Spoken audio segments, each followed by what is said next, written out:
السلام علیکم ورحمۃ اللہ وبرکاتہ۔ جیسا کہ آپ لوگ جانتے ہیں ذرا مصروف ہوں، اسی لیے میں آپ سے بریکس میں چھوٹی چھوٹی ویڈیوز کے ذریعے بات کر رہا ہوں تاکہ تعلیم کا حرج نہ ہو۔ تو ایک سوال دیکھ لیتے ہیں کہ اللہ تعالیٰ نے ہمیں تخلیق کیوں کیا؟ قرآن کریم کی آیہ مبارکہ ایک تو سبھی کو پتہ ہے کہ اللہ تعالیٰ نے فرمایا کہ میں نے تخلیق جن و انس کو یوں کیا کہ وہ میری عبادت کریں، یعنی کس کی؟ اللہ کی عبادت کریں، اللہ کی عبادت کے لیے۔ اور نصب العین ٹارگٹ کیا ہے؟ اللہ تعالیٰ نے سورہ مریم میں فرمایا ہے کہ میں نے آدم کی اولاد کو اس لیے پیدا کیا تاکہ انہیں جنت کی وراثت دوں، یعنی جنت جو ہے وہ آدم کی میراث ہے، یعنی آدم علیہ السلام کو تخلیق کیا گیا تھا جنت کے لیے، اور پھر مقدر تھا کہ دنیا میں آئیں گے لیکن فائنلی جنت میں جائیں گے۔ تو اولاد آدم نے بھی جنت میں ہی جانا ہے، لیکن ایک شرط لگا دی ساتھ کہ کس کے لیے بنایا؟ اعدت للمتقین، تیار کیا ہے اس کو تقوی والوں کے لیے۔ اللہ تعالیٰ نے جنت کس کے لیے تیار کی؟ اولاد آدم کے لیے کی ہے۔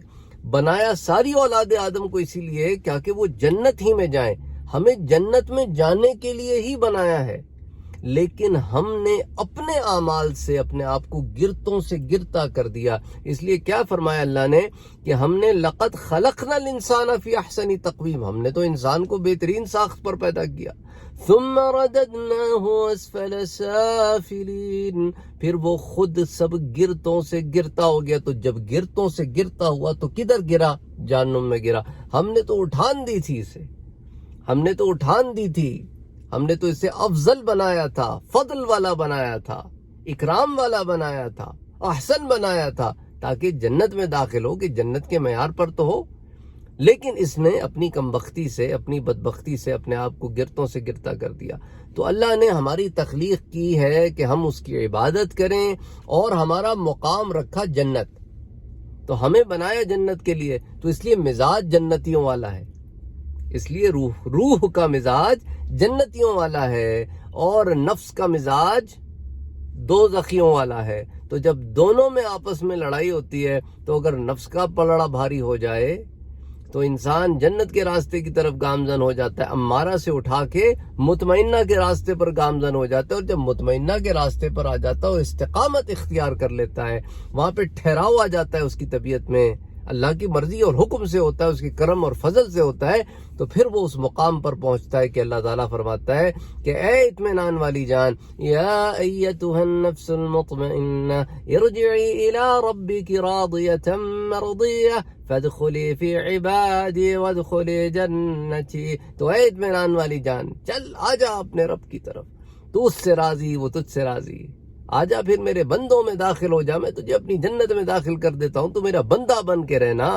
تیری تخلیق کا سبب کیا تھا؟ کہ تجھے عبادت کے لیے بنایا، کہ تجھے جنت میں داخل کروں، تجھے تو نعمتوں کے لیے بنایا۔ اس لیے دیکھیں نا، عورت اور مرد کے مزاج میں فرق ہے، کیونکہ جنت میں بھی ان کے مزاج میں فرق ہے، ان کی نعمتوں میں فرق ہے۔ وہی امتیاز، وہی امتزاج یہاں پر بھی موجود ہے، کہ مردوں میں وہی تھاٹ پروسیس ہے، وہی تھاٹ پروسیس ہے، لیکن یہاں پر اس تھاٹ کو اللہ تعالیٰ نے کنٹرول کروایا ہے۔ کہتے ہیں نہیں، یہ ساری نعمتیں تجھے دوں گا، بہت زیادہ دوں گا، اور تیری مہمان نوازی بھی ہوگی جنت میں، اور تجھے سارے انعامات ملیں گے، جو جو تو سوچتا ہے اس سے بڑھ کے ملیں گے، وہ ملے گا جو تو نے کبھی سوچا بھی نہیں ہوگا، کبھی دیکھا بھی نہیں ہوگا، کبھی سنا بھی نہیں ہوگا، وہ سب کچھ ملے گا، کیونکہ تجھے بنایا ہے وہاں کے لیے۔ لیکن یہاں تو نے کنٹرول کرنا ہے، یہاں کنٹرول کرنا ہے۔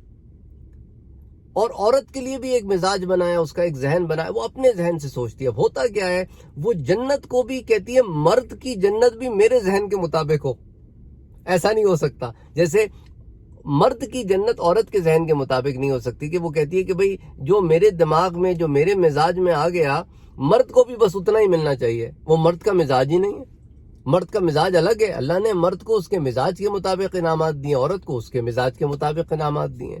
تو اس لیے اپنے انعامات پر اللہ کا شکر ادا کرو، اور کوشش کرو ان انعامات کو حاصل کرنے کی، اور ایک دوسرے کے اوپر پابندیوں کے چکر میں نہ پڑے رہو کہ اس پہ میں یہ پابندی لگا دوں، اس پہ وہ پابندی لگا دوں۔ جنت میں آخر میرے لیے امتیازی طور پر کیا ہے، صرف مجھے کیا ملے گا الگ سے؟ تو بھئی اللہ تعالیٰ تو فرماتا ہے کہ جو تیرا جی چاہے ملے گا، اور کیا چاہیے؟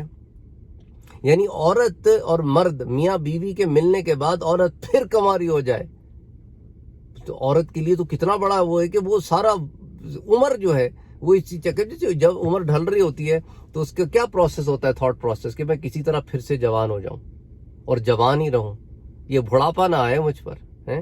کبھی کریمیں لگا رہی ہے، کبھی اینٹائی رنکل کریمیں لگا رہی ہے، کبھی اور دوسری چیزیں کر رہی ہے کہ میں جوان لگوں، میں 50 سال کے ہو کے بھی 25-30 سال کی لگوں، اور 25-30 سال والی جو ہے وہ اپنے آپ کو مینٹین کر رہی ہے۔ یہ سارے جو ہے نا بیبی سافٹ اسکن کے چکر میں لگے ہوئے ہیں۔ وجہ کیا ہے؟ اور وہاں اللہ تعالیٰ کہہ رہا ہے بھائی وہاں تو ہوگا ہی ہے نا، وہاں تو بڑھاپا ہے ہی نہیں، وہاں تو جوانی اور عین جوانی اور پیک کی جوانی ہے۔ فَبِأَيِّ آلَاءِ رَبِّكُمَا تُكَذِّبَانِ، پھر تم اپنے رب کی کون کون سی نعمتوں کو جھٹلاؤ گے۔ تو بہرحال کہنے کا مقصد یہ ہے، چھوٹی سی بات، اللہ تعالیٰ نے ہمیں بنایا ہے جنت کے لیے، مزاج جنتیوں والا ہے۔ اب مردوں کا بھی ایسی ہے، اب وہ اس کو بھی یہی ہے کہ وہ جب اس کو بہت ساری خواتین کا شوق ہوتا ہے، اس کی وجہ کہ اس کی سرشت میں ہے کہ جنت میں اللہ تعالیٰ نے اس کی وہ جو اس کا مقام ہے اس کے لحاظ سے اس کا مزاج ہے۔ تو خیر بہرحال اس پر پھر کبھی اور تفصیل سے بات کریں گے۔ واپس جانا ہے۔ السلام علیکم ورحمۃ اللہ وبرکاتہ۔